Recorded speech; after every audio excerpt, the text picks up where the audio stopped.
Hello and welcome back to the Skift Travel Podcast. It has been a while since we have touched on short-term rentals on the pod, and it's a really important sector, so we are excited to come back to the topic of so-called alternative accommodations.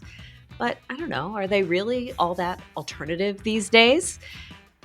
To discuss that and much, much more, we have our guest this week, Raviv Schwarz, who is the president and COO of Guesty, one of the largest property management systems and software providers in the sector. Welcome, Vered. How are you doing today? Wonderful. Great to be here with you guys. Sarah, I was going to say I wrote down somewhere that we're very happy with our Guesty this week as an intro, but I think you wisely cut that from the script. You caught me, Seth. So I am just recently back. I'm still a little bit upside down in time from Bangkok. We had our Asia forum there. Seth, did you check it out at all? Were you able to watch? I watched the live stream, especially my team. One of the senior analysts of my team, Robin, gave the keynote. So I watched that and I saw a lot of the sessions, and it seemed like I was jealous. I wanted to make it. I had a personal conflict, but Bangkok's just such a cool place. It seemed like such a great event. Yeah, it was a lot of fun. Vera, do you have any presence in Asia? A lot of presence in Asia? Yeah, I mean, our biggest market is the US or North America, but we have presence over 80 countries, including APAC. Australia, New Zealand is a very big market for us, as well as some other local areas like, including Thailand, where you just visited. Yeah. Oh, such a beautiful place. Can't wait to go back. All right. So just a quick reminder for everyone else before we get started. You can send any questions or comments that you might have to us to podcast@skift.com. Don't forget, follow, rate 5 stars, subscribe, whatever your podcast app has you do for engagement. Go ahead and do it because it's going to help us out and let people know that we can spread the word about the Skift Travel Podcast. But let's jump into this. And Vered, I think we have a pretty sophisticated audience, but I do like to level set at the very start of these conversations. So I want you to give us a bit of background on Guesty. I know you guys are actually a very early travel tech startup. You're a Y Combinator alumni, so you've got this like incredible tech pedigree. But what does Guesty actually do? I know you've got the awards and the pedigree, but what do you actually do? Yeah, so Guesty is 11 years old, and as you mentioned, we're a YC company, and we are the leading property management platform for the short-term rental industry. This means we're the core source of truth and the mission-critical application used by property management providers all over the world for basically any operation you can think of. That includes distribution, so the management of older, online travel agencies, connections to Airbnb and Booking.com and Vrbo and the likes, creating their own booking website, payment processing, guest communications, accounting, financials, and daily operations, you name it. So really everything you do in property management, you start your day by opening the Guesty dashboard and taking it off there. And how big is Guesty now? Give us a sense of scale. Yeah, so we manage hundreds of thousands of properties worldwide in over 80 countries. We have 850 employees spread in 16 different locations around the globe to serve our customers. We have great VCs backing us up. The latest round was a year ago, led by KKR and Innovia, and our current investors that are Apex Digital Fund, Sixth Street Partners, MSD, and others. So great backers, great team, and great customers. I don't want to get in trouble at the start of the podcast, so forgive me, but can I ask about revenue? Like how big you are revenue-wise? We've passed the 100 million ARR scale, so we're up there. We don't share exact numbers. All right. I had to ask. I'm sorry. Oh, totally, Seth. So how are you spending all the money that you've raised? What's your strategy right now? Well, our strategy is first and foremost to serve our customers and give them the holistic applications that allow them to manage their business. So we really believe in the fact that our customers are not that tech savvy. Okay, they're a hospitality brand, and that hospitality brand could be a host of a single property with our Guesty Light solution, and it could be a sophisticated hospitality brand managing hundreds or thousands of properties. So we do provide either a light solution for the small host or the Guesty Pro or Guesty Enterprise for our larger customers. And since they really need to focus on hospitality rather than technology, we're trying to give them an end-to-end solution to provide for all their daily needs. So the idea is that you can operate your entire business using Guesty. And we try to provide with the highest level of connectivity to really optimize their occupancy rates and rates. We provide price optimization. We provide the highest level of guest communication to allow them to communicate with all the guests in all the channels and all the communication channels through a unified inbox. And of course, we handle their fintech needs with payment processing and damage protection and their daily operations. We have a Guesty app, and it's, of course, localized and translated into several languages because our customers and their guests are all over the globe. So there's a lot to do in investing that money. Should we be expecting an IPO soon? Well, I'm not sure the market is really open for IPOs right now. I mean, we all have high expectations, but I think it will probably take a year or two, depending on the markets. We're ready, but the question is if the market is ready for travel tech to come on board. Well, actually, since we're on that, like, because you said your investors are KKR. I mean, those are really sharp investors. You've got your pulse on the market and on travel tech. I mean, I would love if you have any insights about like how do investors view our space? Like, I think so much of our in it, we're operators, we're in the travel industry. You're talking to big investors. You're looking at the window. Like, what does the typical investor think of travel tech these days? Well, I think it's a very exciting market because whatever happens, even a global pandemic, right? Travel is still that there. Would never happen, right? How could that happen? Yeah. No, but it's interesting. Even during the pandemic, travel trends evolved very quickly, and we found that we have things like leisure, right? Business and leisure travel, extended stays, digital nomads. You can work from anywhere. So actually, a lot of the travel has evolved in the recent years. And I think it's interesting that a lot of the trends that we actually saw spurring the pandemic have continued to increase and evolve, like extended stays. Like, it's very customary now to really blend business travel with an extended vacation. Living as a service, working from anywhere. So I think we've seen a lot of diversification in the travel sector, and the lines are blurring between what is a short-term rental, what is a lodging solution, what is corporate stays, what is hotels, everything is kind of interconnected and getting closer to each other.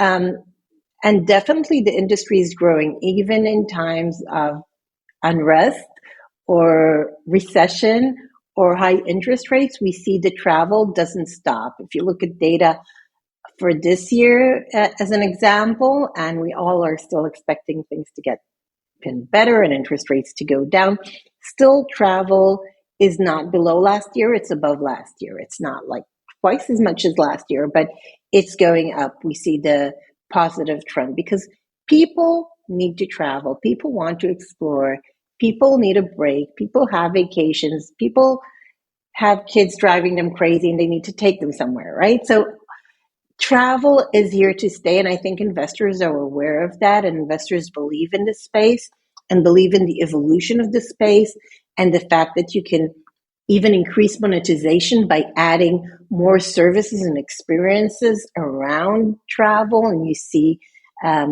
experiences becoming a very big thing this year, and we've seen it in recent years as something that has developed, and we've seen the recent announcements from Airbnb and what this could mean for the experiences industry.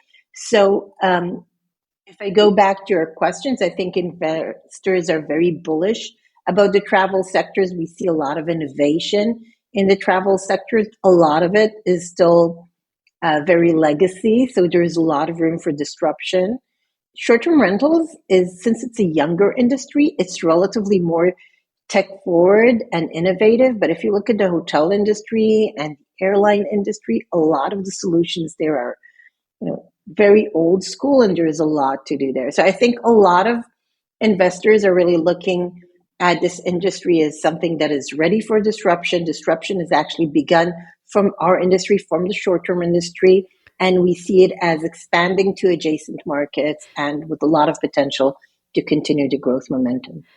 So, when you kind of take, that was kind of the broad, view of the travel market as a whole. When you look at specific to short-term rentals, what's your view of the current state of that market in 2025? I actually have a short-term rental myself, completely by accident. And, I talk to a lot of hosts, and I'm on a lot of host boards, and you see a lot of, dismay about softening. You hear a lot of hosts talking about how their bookings are down this year versus previous years. I know there's probably still a little bit of hanging on to the glory days of 2000 and 2001 during the pandemic, when everything was very, very high. But I'm curious, what are you hearing and seeing specifically about the market for short-term rentals right now? Sure. So first of all, last year, the short-term rentals booking volume was around $280 billion. That's a big market. And we actually, looking at it globally, do not see a decrease compared to last year. I said we see a slight increase. Of course, it could vary between regions and even cities or segments, right? Are you talking luxury? Are you talking affordable stays? Are you talking business travel, family travel? But overall, the market is stable with slight increase.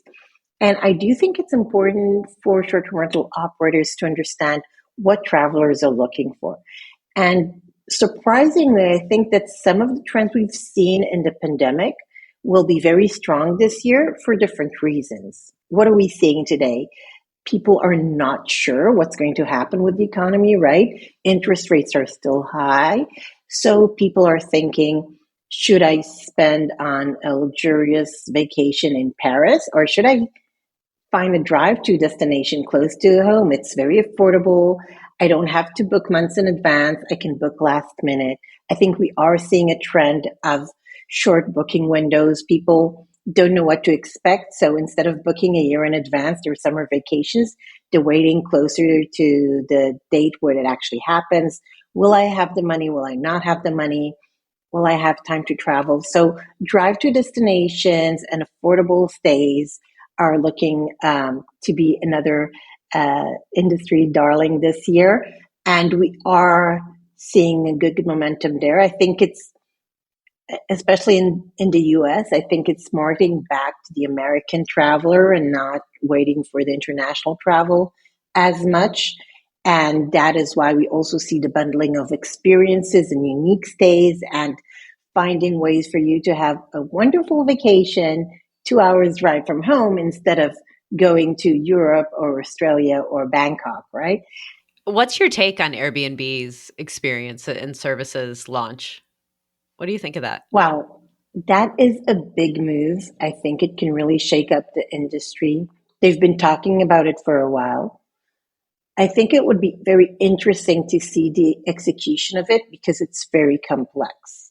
Short-term rentals in general have the history of bundling experiences and creating that local vibe as part of their offering, right? When you go on an Airbnb or any short-term rental, you're looking to feel like a local. You're looking for that residential feel. You want to get the recommendations for the local coffee shop and the local restaurant and the local yoga retreat. And I think what Airbnb is really trying to do is highlight those unique experiences that can only come with a short-term rental or are more likely to be associated with a short-term rental. And our audience, our customers are already doing that. And the question is, how will that really plug into what they're currently doing? And how do you really create that local experience bundled with the global community of Airbnb? But there's definitely something there. It's definitely in terms of the trends that we're seeing that customers are looking for. Customers are definitely looking for local experience, especially when you go back to domestic travel. Then you're not just looking for a hotel that looks exactly like home, right? You're looking to do something different. You're excited about the Airbnb experiences, though. Like, it doesn't feel like they're not cheating on the short-term rental industry by launching a new product. It's additive, or is it like It's not really additive. It's giving a different way of booking experiences, which is definitely something travelers are looking for. And does Guesty have experienced tech booking stuff on its platform, or no? On its tech stack? We have a guest app, so you can upsell services to your customers. I think it's going to be interesting how this will play out with having an OTA offering experiences, but also hosts wanting to offer experiences in different channels. So it's going to be a bit of a challenge to work it all out, but we're definitely there to support our customers in doing that. That's exciting. Back to the broad STR trends, and you've been giving us a lot of trends, which we love. I did just want to ask, there was a moment there where you had these big other Airbnb, major public company in the space. You also had other public companies like Vacasa and Sonder. Both of those have had, one had a harder landing than the other, but both of those were kind of really high flying for a while. And like Vacasa got acquired. They're now CasaGo. Sonder has delisted. It's not fully delisted, but they're having some issues. They're a penny stock now. What's the post-mortem from your point of view? Do you have what are the lessons learned there in terms of, because you're saying the industry is doing well, we're up, there's still demand, but we just had these two major superstars kind of come back down to earth. So what's the post-mortem? Well, I don't see it exactly the same way. I don't see it as anything that highlights issues with the industry. I think it's a very specific business model that didn't work. So I think when you try to say you're a hospitality brand, but you're also a technology brand, it kind of confuses investors. And I think that's what happened. I'm really excited about the CasaGo acquisition of Vacasa because they really are shifting it to a model that is currently gaining a lot of interest in our industry. That is the franchise model. We see a lot of successful franchises that are really taking the STR industry back to its core. It's about local people. It's about hospitality. It's about leveraging those abilities of the local host. And with a franchise model, you can really get both, right? You can get that local feel and the expertise of the local host with that umbrella of the franchise that gives them the support for consistency and clear communication with guests and setting expectations correctly and distributing in a better way. So I think that new model, and we see it with CasaGo, and now it's going to be Vacasa as well. So that's 30,000 listings added to this model. And we have other customers like PMI, like Grand Welcome, very successful franchises that have taken that model and really excelled at it. So I don't think that the issue with Vacasa and Sonder was the short-term rental industry. It's about trying to focus on tech and hospitality at the same time, thus losing focus on what really matters, which eventually is you have guests, you have a property, it needs to be perfect. You need to focus on the guest experience. And for technology, you have us, right? You have technology companies specializing in all the tech solutions that are required in order to perfect the guest experience and perfect that communication and distribution. and don't need to build that yourself. And I think you're seeing that play into what really is work well for the industry and those hosts that are excelling in the current industry.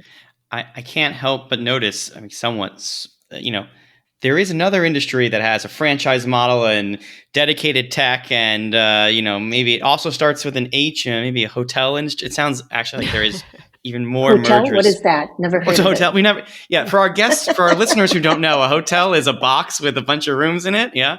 So it's interesting that what you're saying though is that it feels like that convergence with hotel is coming even faster. Is that a fair interpretation of what you said, or no? Well, first of all, I think that we see a lot of blurring of the lines between the hotel industry and the short-term rental industry for a while. And you've seen it with Marriott tapping into the short-term rental industry and with Accor acquiring One Fine Stay. And I'm not talking about anything new. That happened a few years ago. And we continue to see hotel chains looking for properties that are very similar to the short-term rental offerings that's out there. And we're seeing short-term rental operators become hospitality brands and mimicking the amenities and the level of service of a 4 and 5-star hotel. So the blurring of the lines is already happening. And I do believe that 5 or 10 years from now, you will not be able to tell them apart, really, right? I mean, think of today. We have customers managing apart hotels. What's the difference? That they're all apartments in a building instead of rooms in a building, that they don't have a sauna or do have a sauna. The differences are becoming less clear to many of the audiences. And each industry is trying to find the advantages of this second industry and actually take that and create their own version of it. And I think we'll continue to see that going forward. And a lot of our customers even manage a diverse portfolio that includes short-term rentals and hotels, or short and mid-term rentals. So I think 5 or 10 years from now, you can probably not tell the difference between short-term rentals and long-term rentals and hotels. And any tech company that wants to be a leader in the space will need to have a solution that is sophisticated and diverse enough to manage that diverse portfolio. And we already have customers doing that and managing short-term and mid-term rentals, or hotels and short-term rentals. And we need to provide for that and enable that diverse look of their portfolio. Well, thank you, Vered. We are going to take a quick break, and we are going to be back on the other side with all things short-term rentals, hotels, and everything else in between.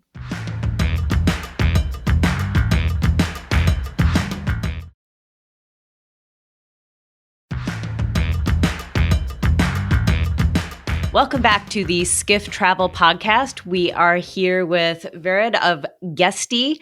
So in a world where hotels and short-term rentals may possibly be merging or seem more and more like you can't tell them apart, what does that mean for individual hosts, for the mom and pop operators like me? Where does that leave those of us who are very much not a hotel?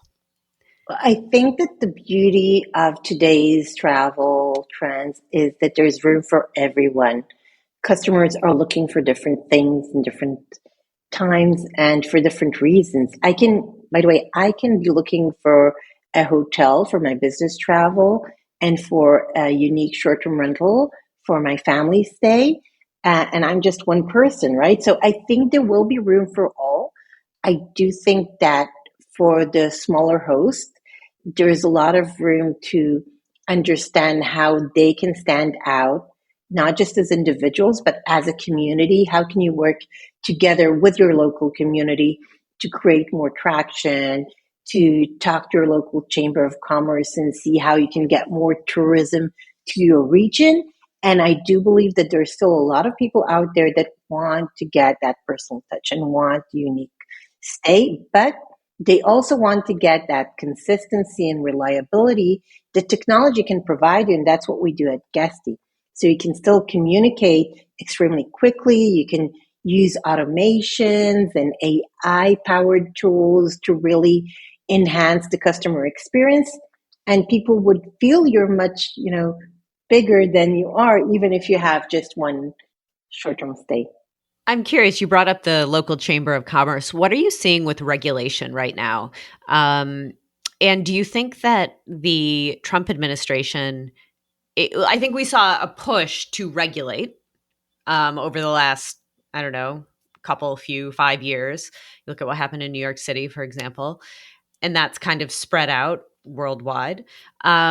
What do you think? Do you think that's going to continue? Do you think that regulations are going to pull back? And do you think in the United States, the Trump administration is going to kind of undo some of that regulation that we've seen in the past few years? Well, even if I have some assumptions, I don't think I want to bet on what the current administration is going to do. We know that, conservatives usually are not as pro-regulation in these aspects, but again, I really can't tell. I think what's important to note is that the short-term industry is here to stay. It's very clear to everyone. I told you it's a $280 billion market. It's growing much faster than the hotel industry. Airbnb is not going anywhere. Vrbo is not going anywhere.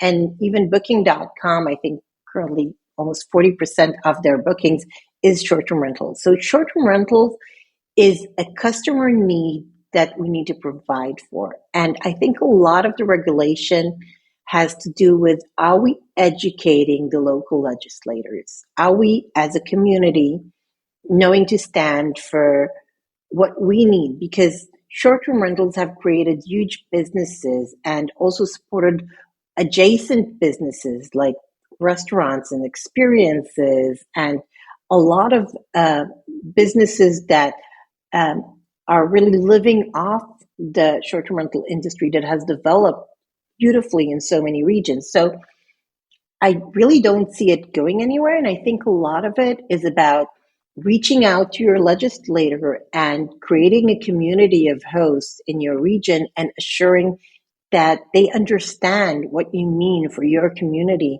and why they should support you and not regulate against you. And not all regulation is bad, okay? In some cases, it creates consistency, it creates a better product, it creates a better service and better guest satisfaction. And in some aspects, it creates more professionalism of the industry. And if you think of the franchise model that we spoke of earlier, I think that in some cases, it's all connected. If there's all of a sudden there's regulation and compliance and you're not sure how you can deal with everything, it's much more convenient to be a franchisee under a big umbrella of, management and support rather than doing your own thing. So having those flexible models really allows everyone to address and adapt to the new needs or the new requirements of the industry. As an individual, the second I hear the word compliance, I'm out. I'm like, oh no, oh no.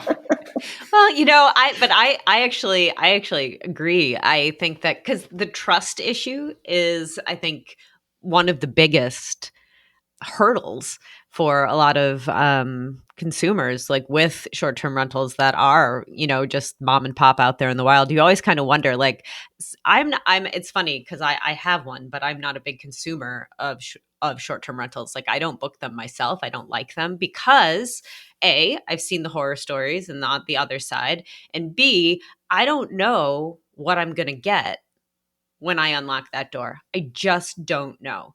And when I go to a Marriott, I most definitely do. So like, that's just, so I think that's the other side. And you like it?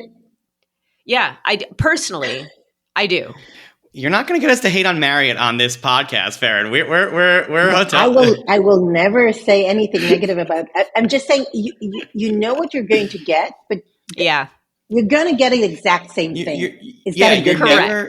Not necessarily, right? I mean, I'll be honest with you. I love surprises. I love unique stays. I spend hours when planning our family vacation, going on Airbnb or Booking.com or all the other partners we have. I don't want to take advantage of anyone specific. So I love going, exploring, checking the reviews, looking at the photos and saying, oh yeah, this looks really, really cool. A lot of people are looking for the Instagrammable property, right? Looking for a unique vacation. They want to be able to brag about staying in a castle or staying in a cottage. And they want to have those unique stays that a Marriott or a Hilton cannot provide. So, as I said originally, there are different personas looking for different experience, and we need to be able to provide for all of them, and that's what we try to do with Guesty.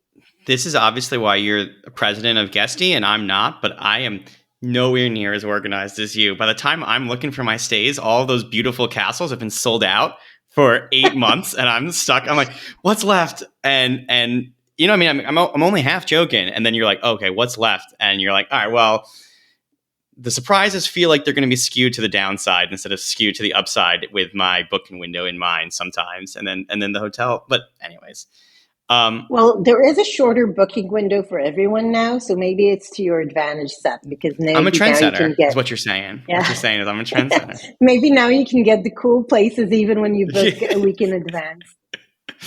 Well, you know, I did want to ask you, and you were mentioning all of your wonderful partners, and there's 3 in particular: Airbnb, Booking.com, and Vrbo. What's the status report there? I saw a post, I think it was on LinkedIn, that Booking.com has more alternative accommodations than Airbnb, and we were having a little debate internally on our Basecamp chat about that, and that can't be true. Like, what's the stat? What's going on in those channels right now that you can see through your partners? Well, I think all 3 of them are very successful channels, bringing a lot of revenue to our customers, and our customers use all 3 plus a few others, several others actually. But I think it's just a matter of geo and segment, because all of them are very successful. Some work better in certain countries in Europe, and some work better in the US. And I think all of them have, a lot of offerings and a lot of listings, and a lot of our customers, of course, post their listings on all 3 and even more. So it's not like you have, well, in most cases, you don't have exclusive accommodations just on one channel. Usually you would find similar offerings on different channels. But again, some are stronger in Europe, some are stronger in the US, some are stronger in Australia and other locations. So it's really understanding wherever you are, what's the preferable channel that would work best for you. And I really recommend always being on several channels and testing them out before deciding how to distribute your offerings in the best way. I always thought that Airbnb did have the most exclusive supply, though. Like, when I think of those castles, they do have some. They do have some. That's still true. They do have some. I mean, they also acquired a PM at the time in France to get exclusive accommodation. So they definitely to get have the some. castles. Castle M&A. Yeah. Yeah, I really want to own a castle, but yeah. It's as one does. I mean, as one does. Yeah, but that's not in the cards right now, unfortunately. Well, when the IPO window looks good, you're closer to owning a castle than the 2 of us are. We'll come stay in your castle. You can tell us how to find the link on Guesty. So talk to me a little bit about AI. We have a data and AI summit coming up in a few weeks, and I'm curious how you guys are using AI. It's like a perennial question that we all ask now because everyone's doing it. We all want to. We all want to know how everyone else is doing it because it's just such a new. It's still so new. Everyone's doing it a little bit differently. So how are you guys doing it? Yeah, first of all, it's incredible how quickly it evolves and develops, and everything I say now would probably be completely different if you talk to me in 6 months. An interesting survey we did with our customers a year ago, we asked them how many of them are leveraging AI, and it was 40-something%. And then a year later, we asked them the same question, it was 70%. So an uplift from 40% to 70% over 1 year. And I think that one of the reasons is that the use cases are expanding as well. And it's also becoming, just easier to grasp, but there are more, free tools out there, as well as integrated tool into almost everything we do. So in terms of guest communications, for example, it's very, very popular, and we have our own reply AI that allows to automatically respond to guest inquiries. We also use AI in the dynamic pricing solution that we have. And again, it's a very popular use case.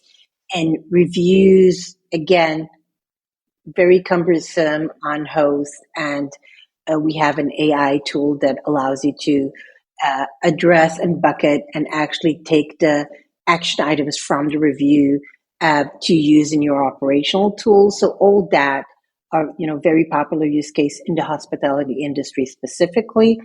And we see more and more of them, and we develop more and more of them. And of course, we also use AI internally to develop better and quicker and really increase productivity, to communicate with our customers using AI and allowing them to get faster response time. So it's really starting to be integrated in every department and everything we do.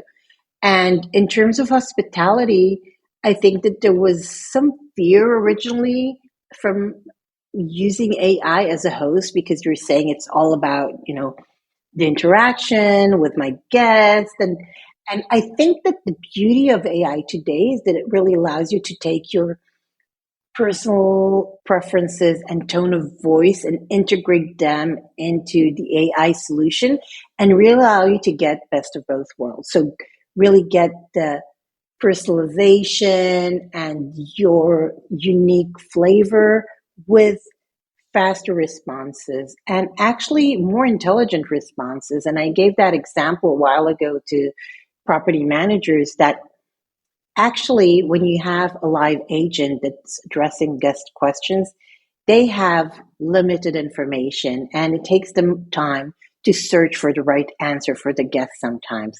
Now, think of the AI tool that knows everything, everywhere, instantly, and combine that with that unique touch, that personal touch that your agent can provide, and allow your agents to give better, faster responses. That would keep the human interaction, but just create a better user experience. And that's how we need to leverage AI, especially in the hospitality industry. So really using technology with that personal connection to the guest and to the host. And that would create a better user experience at the end of the day. Do you have any thoughts on this whole thing around agentic AI? That's a topic that I'm like. Then it was AI first. It was machine learning. Then it was LLMs, and now I feel like what I'm hearing a lot is agentic. Do you have any thoughts on that as a technologist? Yeah. So AI agents have several use cases, and again, I just heard a session about it recently, and especially in e-commerce, they're developing very, very quickly. And everybody's, joking about the fact that eventually it will be my AI agent talking to your AI agent, and, they'll just, eventually move to their own AI language and, figure it out. So, yeah, I mean, I think it's definitely going that way. It's connecting to what I discussed earlier with the, guest communication as an example of the use case that we have. But doing your booking with AI, you're just, giving them your very, general vision of your trip and just saying, I want to go to Venice for 3 days and I'm interested in art, and plan my trip and book everything. That's the vision, right? And the vision is that you don't have to go into websites and OTAs and even look for your stay. You don't have to go into airline sites. You don't have to do anything. And the agent will just do everything for you. And I think I don't see why we will not get there eventually. I think it will take time to assure that the experience is really close enough to what you expect from a real live agent, because currently we see hallucinations, we see AI giving a different response to the same topic when asked at different times. So I don't think we're quite there yet where we can trust the AI agent to do everything for us, but I don't see why we will not be there in a few years. And I think it's interesting because it will change e-commerce. It will change how you present the offering to your customers, right? Think of all the major OTAs, right? All of a sudden, the exploring is different. Think of me exploring Airbnb or Booking.com compared to an AI agent with a very specific prompt looking to just complete their task of the vacation of Sarah and Seth, right? It's so they would need to really two different vacations, of course. I'm not sure we're vacation buddies just yet, Sarah, but maybe we'll get there. I don't know. I think maybe in 5-10 years we'll be doing this every week for 5-10 years. You can't even go on vacation without each other. We'll be going scuba diving. It'll be a scuba trip. I'm sure about that. It'll be a scuba trip. So I think it will change the entire journey for e-commerce and for travel. Vered, I want to wrap us up. I want to just add, that's a long-term vision. I want to ask you just one final question, more short-term. What are you and the Guesty team, what are you most excited about in the next 12 months as just a final question to wrap us up as we focus a little more immediately? I think we really see the short-term industry being front and center of the travel industry, something that was not there a few years ago when I joined Guesty. When I joined 7 years ago, it was, so what are you guys doing? So are you like an Airbnb? It was really the short-term industry did not define itself clearly a few years back. And now I think we're getting to that stage where we really are not alternative accommodation, as you originally stated, Sarah. We are a viable hospitality solution that is comparable to hotels and is just as popular or almost as popular. And I think that the vision is to enable our customers to continue and develop this sector and provide diverse and flexible hospitality solutions for travelers from around the globe. I think we'll continue to see the franchise model develop and evolve, and we'll see more consolidation of the space and more professionalization of the space with the technology enablement that really allows us to be more professional and more consistent. In a few years, I bet you both will only look for short-term rentals when you go on vacation. That's my goal. All right, well, we'll check back in. We have a goal to work towards now. We'll check back in. Raviv Schwarz, thank you from Guesty. Thank you so much for being on the podcast today. It's great having you. Thank you. Thank you. Thank you for listening to the Skift Travel Podcast. Wherever you're listening, please make sure to subscribe. If you like what you're hearing, rate us 5 stars or leave us a positive review. It really helps get the word out about us, our podcast, and make sure that we can still continue to bring it to you free of charge every week. If you're watching on YouTube, be sure to like and subscribe. And don't forget to hit that notification bell as well. That way you'll know every time we have a new episode.